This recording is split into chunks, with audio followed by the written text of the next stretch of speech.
Vamos a ir ahí a la palabra de Dios.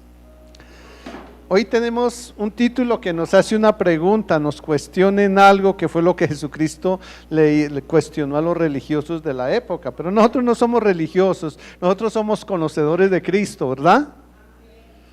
¿Y los otros sí son religiosos?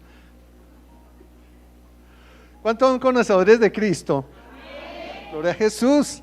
Me asustó. Me asustó. Bueno, gloria a Jesús. Nos ponemos de pie y vamos a orarle a Dios. Saludo a todos nuestros hermanos que nos escuchan a través de los medios. Espero que han podido también, los que quieren tomar su cena ya en casa, lo hayan podido hacer. Señor, gracias por el tiempo, Dios, que nos has dado. Gracias, Señor, porque tú eres santo y bueno, Dios, con nosotros. Tú eres el Dios que todo lo puede y que todo lo hace. Por eso revélanos hoy tu palabra. Háblanos, Señor. Y permite, Dios, que en este escudriñar de tu evangelio podamos entender tu propósito de edificar nuestras vidas, darnos la salvación y llevarnos a la vida eterna, Padre. Gracias, Señor. Amén y amén. Mateo capítulo 21, verso 25, dice: ¿el bautismo de Juan de dónde era? ¿Del cielo o de los hombres?, preguntó el Señor ahí. Ellos entonces discutían entre sí diciendo: si decimos del cielo, nos dirán, ¿por qué pues no le creísteis? Juan el Bautista era Juan el Bautista era una preparación para el bautismo de Jesús, y era lo que él estaba tratando de hacer. Entonces la pregunta que nos da aquí es, ¿se pueden sentar? Gloria a Dios. Los quería dejar de pie para que no se durmieran, pero no, ustedes no se duermen, ¿verdad? No. Gloria al Señor. Bienvenida mi hermana, qué gozo volverla a ver. Mi hermana también. Bienvenidos. Amén. Gloria a Jesús. Tenemos un título y alguien que me regale un vasito con agua, por favor. Entonces, tenemos un título. ¿Y ese título qué es? ¿Qué dice el título ahí? ¿Del cielo o de los hombres? ¿Ustedes qué dicen? Supongamos que Jesús les pregunta hoy eso. No van a pensar que soy yo. Que Jesús está aquí con ustedes y les pregunta: ¿el bautismo de Juan de dónde era? ¿Del cielo o de los hombres?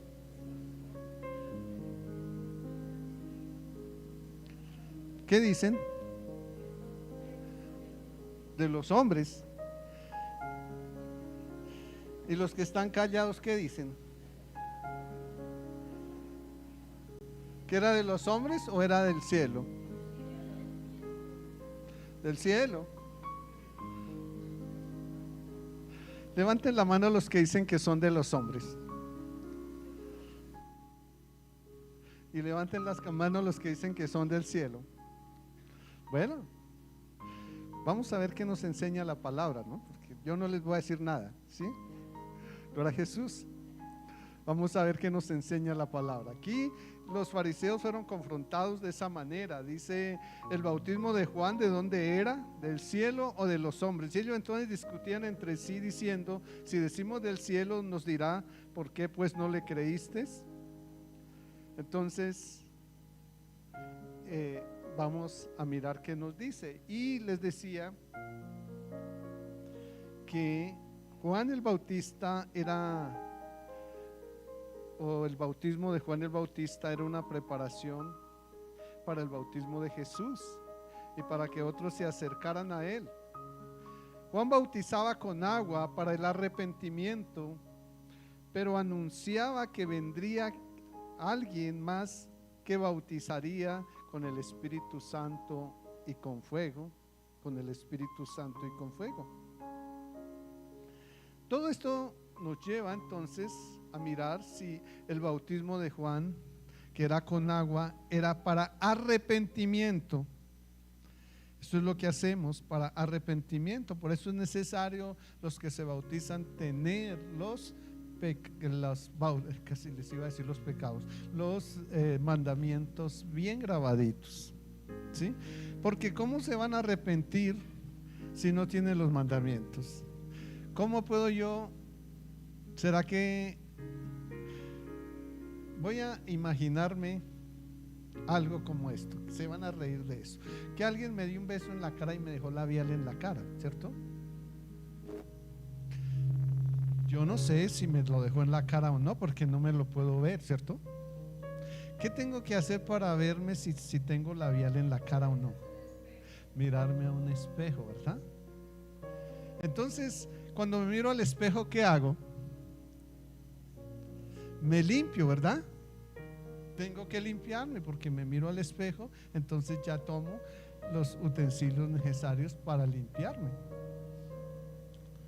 Cuando vamos entonces a presentar nuestra alma ante el Señor, ¿cuál es nuestro espejo? Los 10 mandamientos, ¿cierto?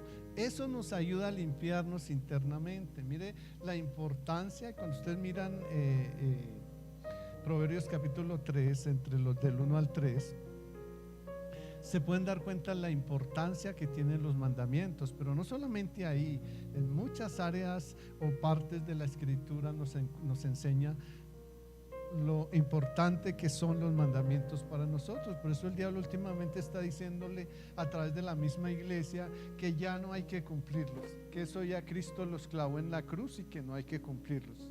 No, lo que clavó en la cruz fue las obras de la ley. Acuérdense que ¿cuántos mandamientos, para los que han estudiado la palabra del Señor, tenían los judíos?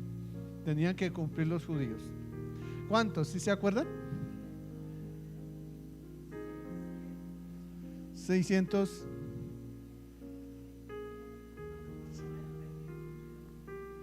¿Quién da más?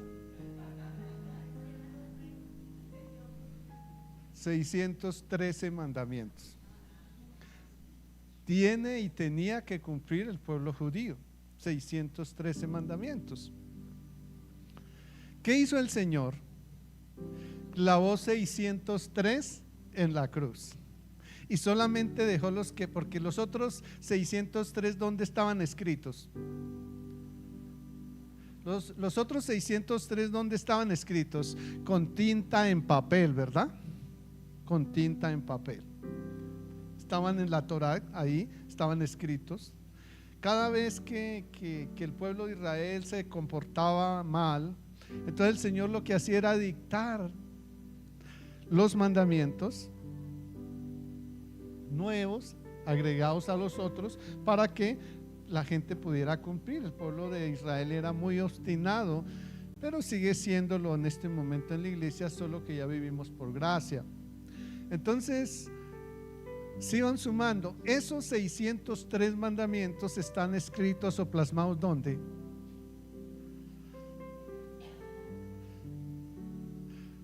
Los 603, ¿dónde están plasmados? Les acabé de decir ahorita, mis hermanos. En papel, ¿cierto? Con tinta y papel. Ahora, hay 10, y esos 10 ¿dónde están plasmados? En el Antiguo Testamento, cuando el Señor los entregó, ¿quién los escribió? Dios, ¿cierto? En los 603 Dios dictaba a través de sus siervos y el siervo lo escribía, ¿cierto? Los 10 mandamientos, ¿quién los escribió entonces? Dios mismo, ¿cierto? ¿Y dónde los escribió? No fue en papel, ¿cierto? ¿Y por qué creen que fue en piedra? Para que permanecieran, ¿cierto? Eso significa que es hasta el fin de todo, ¿cierto? Y esos mismos que eran piedra, después ¿a dónde fueron guardados? ¿Sí se acuerdan? En el arca, ¿cierto? Fueron guardados en el arca, allí. ¿Por qué? ¿Qué era ese arca? ¿Por qué se guardaron los mandamientos en el arca? Allí estaba la vara de Aarón, estaba el maná que cayó del cielo con el que sostuvo a los israelitas, y estaban los 10 mandamientos dentro de esa arca. ¿Qué significaba esa arca? Alguien más que me diga. Ya dicen que la presencia de Dios haya mi hermana, ¿cierto? ¿Cómo? El poder de Dios. ¿Quién más tiene otra opinión? ¿El qué? La alianza del pacto.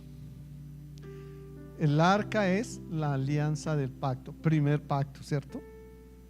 Luego Jesús hace un nuevo pacto, quita todos esos mandamientos, 603, deja solamente 10, y entonces coge esos 10 mandamientos que son escritos con el dedo de Dios. ¿Y qué nos dice ahora? Estamos en el nuevo pacto, dice. ¿Y dónde los escribe? En nuestro corazón y en nuestra mente. Entonces ya no está. Anteriormente, en el primer pacto que teníamos, el templo, ¿cierto?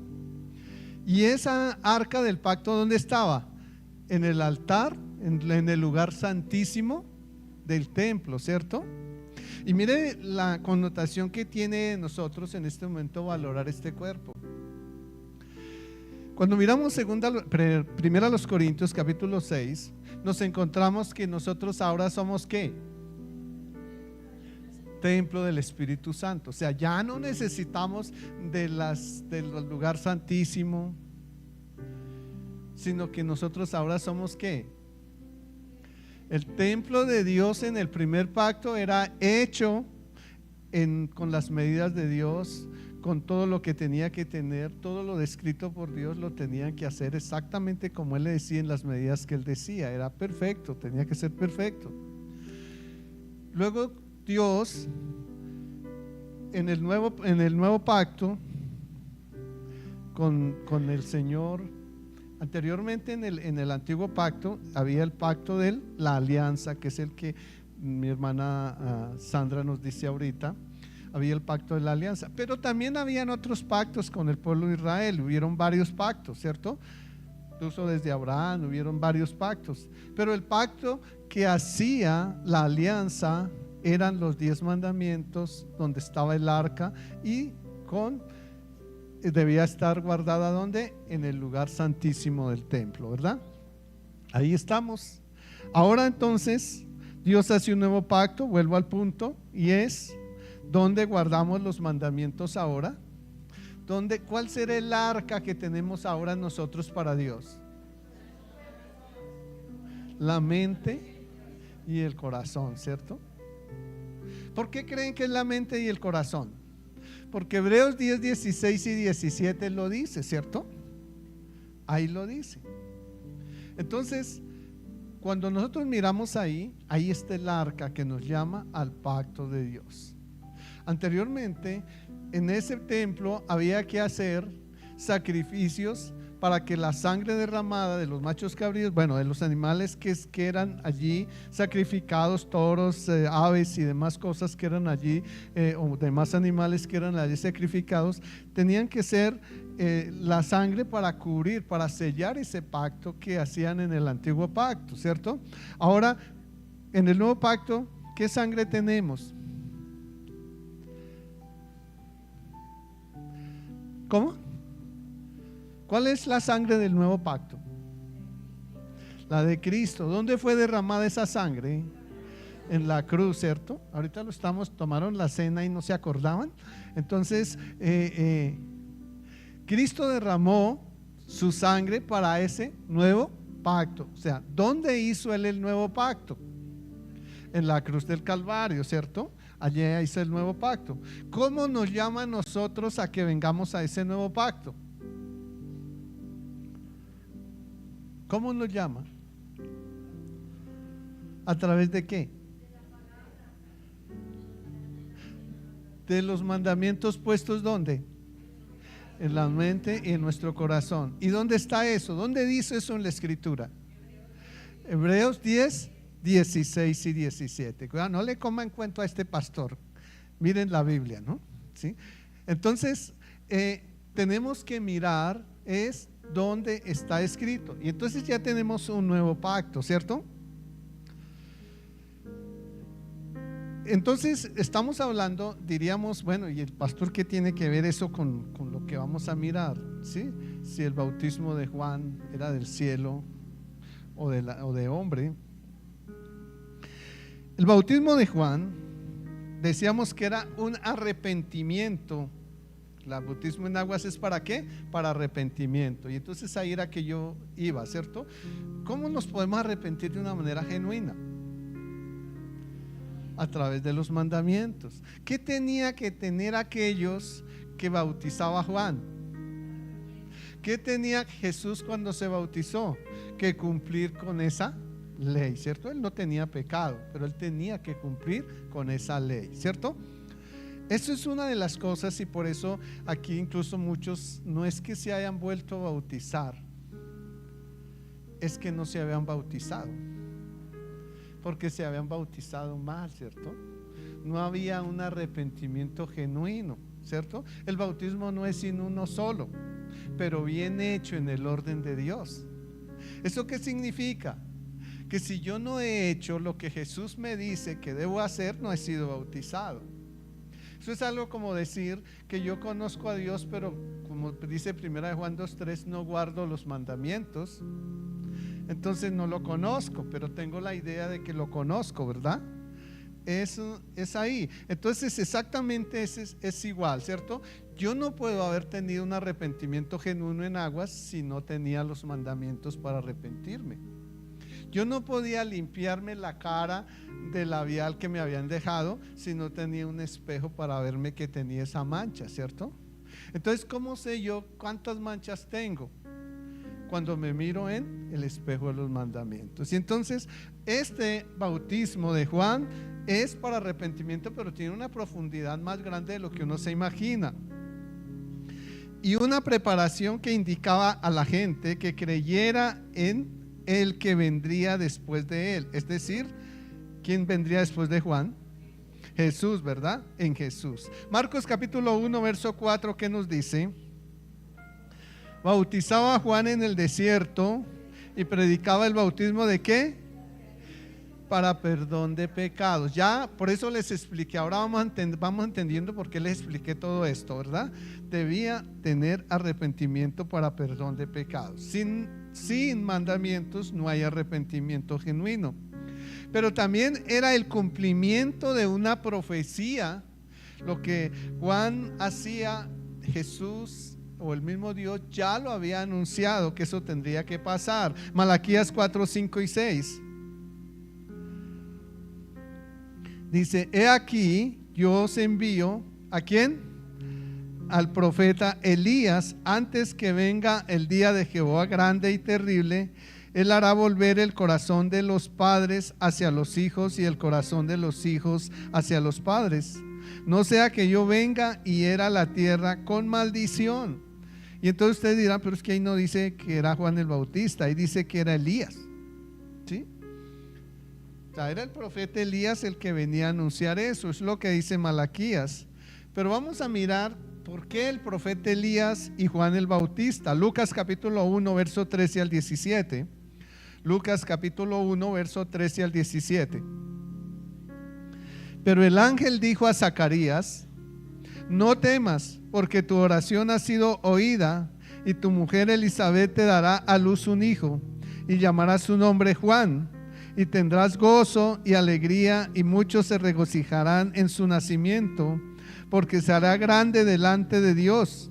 No beberá vino ni sidra, y será lleno del Espíritu Santo aún desde el vientre de su madre, y hará que muchos de los hijos de Israel se conviertan al Señor Dios de ellos. Él irá delante de él con el Espíritu y el poder ¿de quién? Entonces entendemos la profecía, ¿verdad? Mire que cuando uno lee la profecía, esa es una profecía, pero está escrita ¿cómo? Como parábola, amén. ¿Qué oculta la parábola? una verdad, ¿cierto? Una verdad. Entonces encontramos, cuando leemos solamente Malaquías, tal vez no lo entendamos, pero cuando lo resolvemos, cuando vamos y descubrimos la verdadera parábola, nos damos cuenta que ahí había algo escondido que lo revela. ¿Dónde? En Lucas capítulo 1, 13 al 17, y dice: irá delante de él con el espíritu del poder de Elías, para hacer volver los corazones de los padres a los hijos y los rebeldes a la prudencia de los justos, y para preparar al Señor un pueblo bien dispuesto, bien dispuesto. Entonces estamos ahí estamos, y vamos entendiendo lo que es el bautismo de Juan y por qué él tenía el espíritu de Elías, ¿cierto? ¿Sí lo entienden? Gloria a Jesús. Juan tenía entonces la tarea de preparar un pueblo bien dispuesto, usando la palabra de Dios para purificación de los corazones. Juan 15:3. Y a vosotros estáis limpios, ¿por qué? ¿Qué es lo que nos limpia a nosotros? Pensé que es la oración del pastor. Pensé que es la liberación del pastor. ¿No? ¿Qué nos limpia entonces? La palabra de Dios, ¿verdad? La palabra de Dios. Eso nos limpia. Nosotros somos limpios, ¿por qué? Por la palabra. Entonces ahí lo importante de aprender palabra. Entre más palabra tengamos, ¿qué? Más limpios somos, ¿verdad? Más limpios somos, ¿verdad? Eso es. Lavándoles con agua, con el agua física, para purificar el cuerpo, como el llamamiento al arrepentimiento verdadero. Ahí lo vemos en Isaías 1:16. Dice: lavados y limpiados, quitad la iniquidad de vuestras obras delante de mis ojos, dejad de hacer lo malo. Entonces ahí está la explicación, porque dice, nos llama a un llamamiento y arrepentimiento verdadero para purificarnos a través del agua. ¿Cómo? Porque Isaías 1:16 lo había dicho: lavados y limpiados, y quitad la iniquidad de vuestras obras de delante de sus ojos, dejad de hacer lo malo. Después de que nosotros nos bautizamos, ¿qué tenemos que hacer? Dejar de hacer lo malo, ¿cierto? Tenemos que dejar de hacer lo malo. Ahí dice la palabra del Señor, tenemos que dejar de hacer lo malo. Así que la práctica de la purificación con agua surgió desde las prácticas rituales ordenadas por Dios a los sacerdotes judíos. No era que ya era Juan que se había inventado eso. Levíticos capítulo 8, versos 5 y 6. Levíticos capítulo 8, versos 5 y 6. Dice: y dijo Moisés a la congregación: esto es lo que Jehová ha mandado hacer. Entonces Moisés hizo acercarse a Aarón y a sus hijos, y los lavó ¿con qué? Con agua. Desde ahí empezamos, de donde nació el lavamiento con agua. ¿Para qué? Para purificación, ¿verdad? Todo esto demuestra, mis amados, que Juan preparaba a la gente para que se purificaran de su iniquidad. ¿Para qué preparaba Juan a la gente? ¿Y cómo los preparaba? Enseñándoles ¿qué? La palabra de Dios. Así es que los preparaba, enseñándoles la palabra de Dios. Mateo capítulo 3, versos 7 al 12. Dice: al ver él que muchos de los fariseos y de los saduceos venían a su bautismo, les decía, ¿qué les decía? Generación de víboras, ¿quién les enseñó a huir de la ira venidera? Muchos de ellos venían y aquí Juan les hablaba con claridad. Y es que el hombre está lleno de toda contaminación. Miremos ahí 2 Corintios 7:1. 2 Corintios 7:1. Y ahí seguimos con la duda, ¿cierto? Porque aún no hemos resuelto si el bautismo de Juan era del cielo o de los hombres. Así que póngale bien cuidado, porque vamos a encontrarlo, ¿cierto? Entonces, ¿qué nos dice 2 Corintios 7:1? Así que, amados, puesto que tenemos tales promesas, limpiémonos ¿de qué? De toda contaminación ¿de qué? De la carne, perfeccionando la santidad en el temor de Dios. Entonces, ¿para qué es el bautismo en aguas? Quitar la contaminación ¿de qué? De la carne, ¿cierto? De la carne. Entonces tenemos eso ahí claro, dice, y perfeccionando la santidad en el temor de Dios. ¿De dónde es nuestra santidad?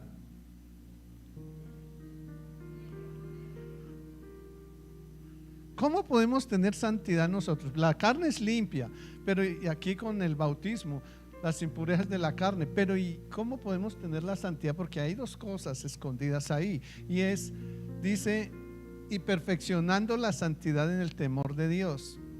¿Cómo nos perfeccionamos? ¿Quién es Ana María? ¿El cuerpo de ella? ¿O quién es Ana María? ¿Quién es mi hermana Sandra?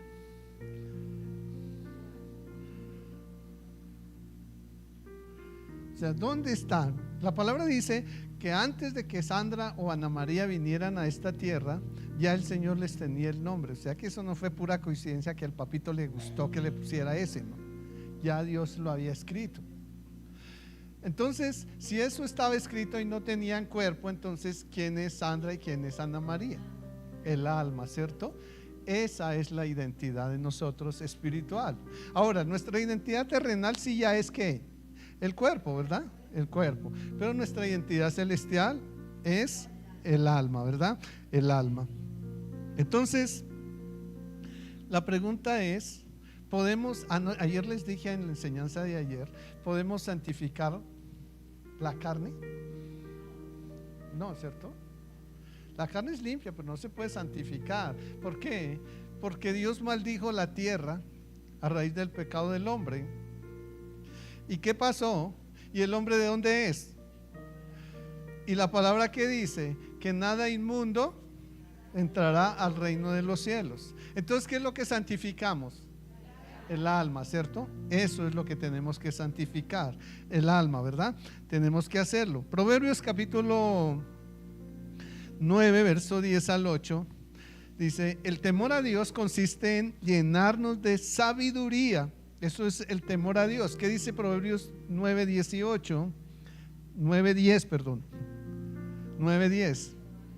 El temor de Jehová es el principio ¿de qué? De la sabiduría, y el conocimiento del Santísimo, la inteligencia. ¿Dónde empieza la sabiduría y el temor a Dios? ¿Dónde empieza el temor a Dios? ¿Cómo haces tú, mi amada hermana y hermano, para tener temor a Dios? Conociendo la palabra, ¿cierto? Solamente con tener una idea de Dios no le tiene temor, ¿cierto? Sino conociendo la palabra del Señor. Cuando vamos a una empresa a trabajar, entonces llegamos allá, el jefe nos recibe, nos da el puesto, pero también nos da que unas normas que tenemos que cumplir, ¿cierto?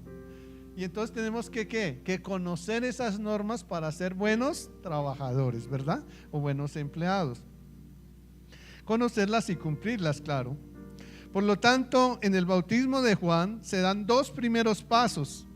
Así el comienzo de la sabiduría, porque les enseñaba y les limpiaba ¿qué? La carne, ¿verdad? Les enseñaba y limpiaba su carne. Hechos capítulo 9, verso 31. Entonces las iglesias tenían paz por toda Judea, Galilea y Samaria, y eran edificadas andando en ¿qué? Y se acrecentaban fortalecidas ¿por qué? Por el Espíritu Santo. ¿Qué hace el Espíritu Santo en nosotros ahora? Nos revela la palabra. Ojo que el Espíritu Santo no nos fortalece, cuidado con esto. Nos revela la palabra para que la palabra ¿qué? Para que la palabra ¿qué? Nos fortalezca, ¿verdad? Entonces a veces cometemos esos errores. Señor Espíritu Santo, fortalézcame. No, Señor Espíritu Santo, revélame la palabra que me fortalece, ¿no? Porque a veces hacemos las oraciones mal. Entonces, ¿qué hace el Espíritu Santo? Nos revela la palabra, lo que Jesucristo nos dejó, dice Juan 14:26 y Juan 15:26 lo dice. Nos revela la palabra, ¿para qué?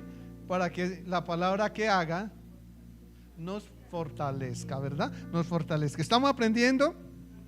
Amén, ¿verdad? Así que la forma en que les fortalecía el Espíritu Santo a la iglesia era revelando lo que Cristo enseñó. Miremoslo ahí en Juan capítulo 13. Juan capítulo 13. Juan capítulo 16. Qué bueno que estén ahí. Qué bueno que estén ahí. Juan capítulo 16.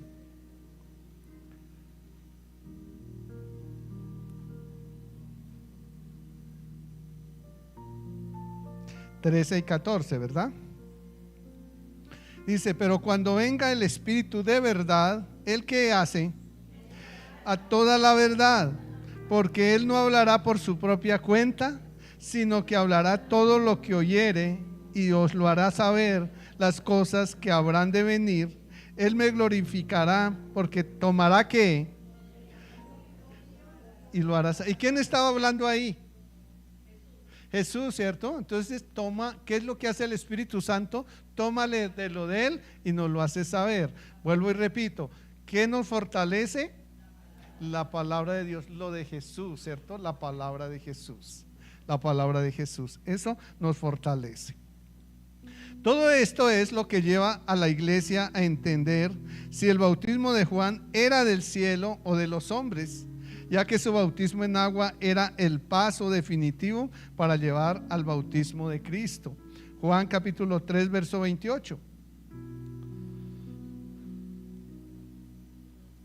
Juan capítulo 3 verso 28.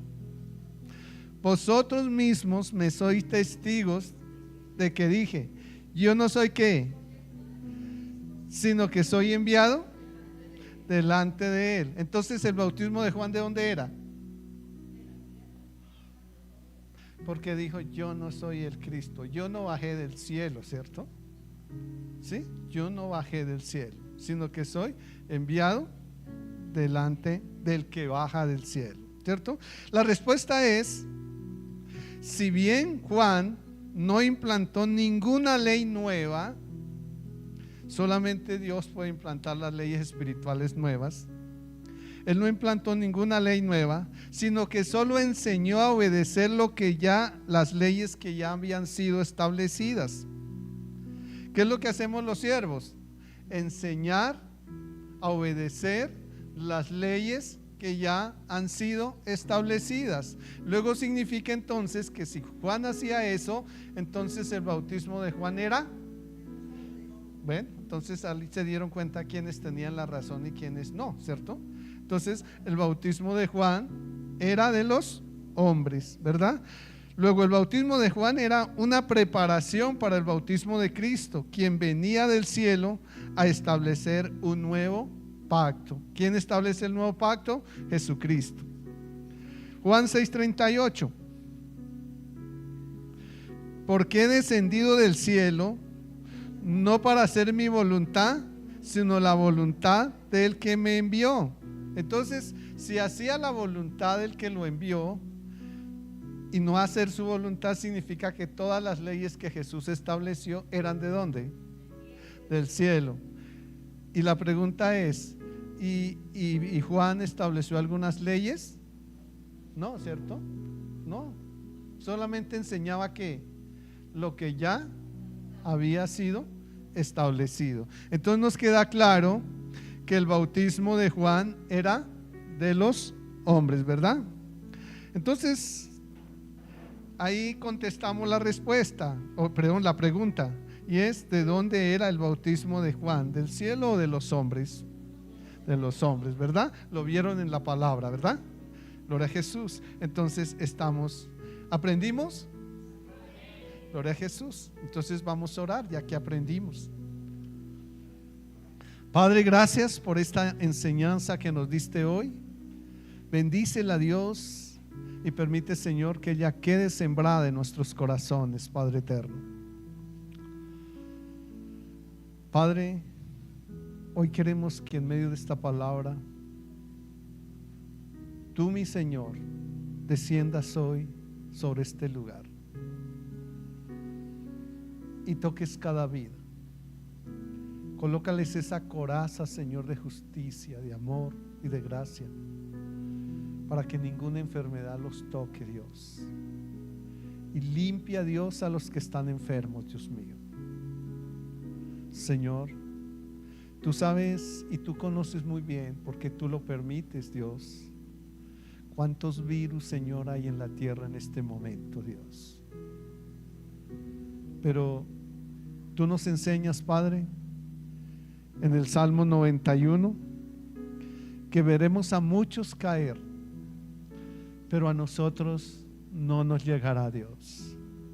Y queremos, Señor, aferrarnos a tu verdad. También nos enseñas ahí en Salmo 91 que si estamos bajo la sombra de tus alas, estaremos seguros, Dios. Ayúdanos a estar bajo la sombra de tu palabra, Dios mío, para que podamos estar seguros.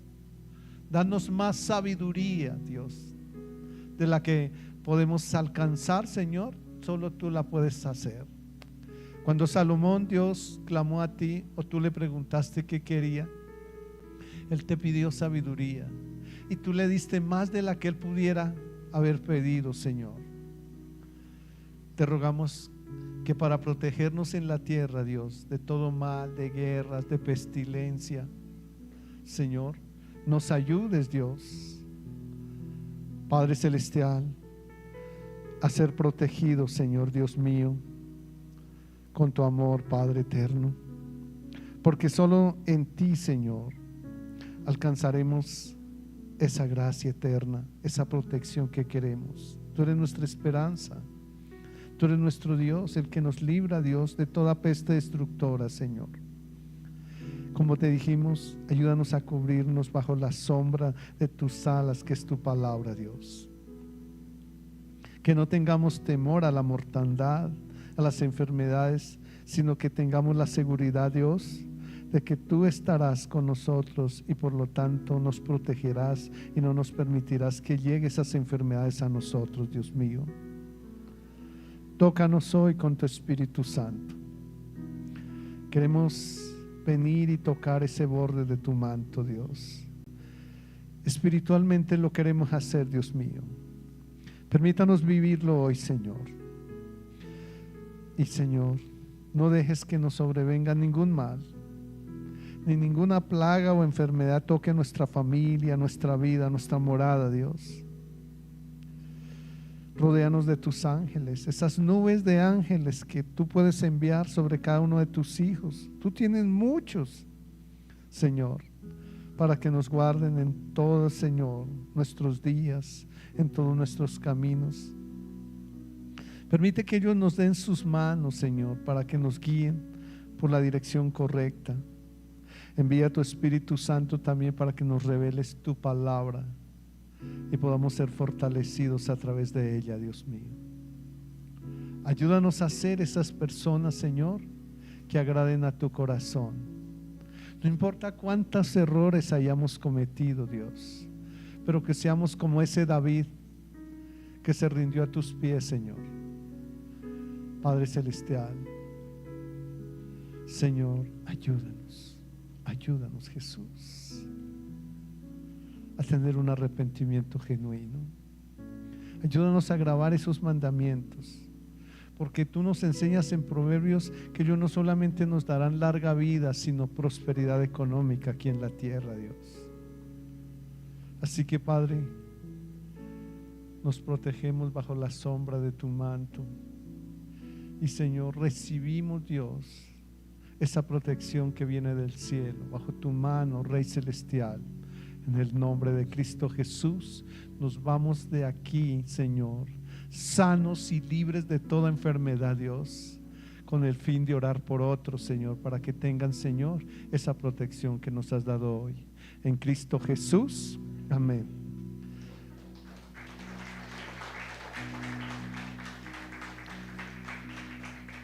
Que el Padre de mi Señor Jesucristo les continúe bendiciendo.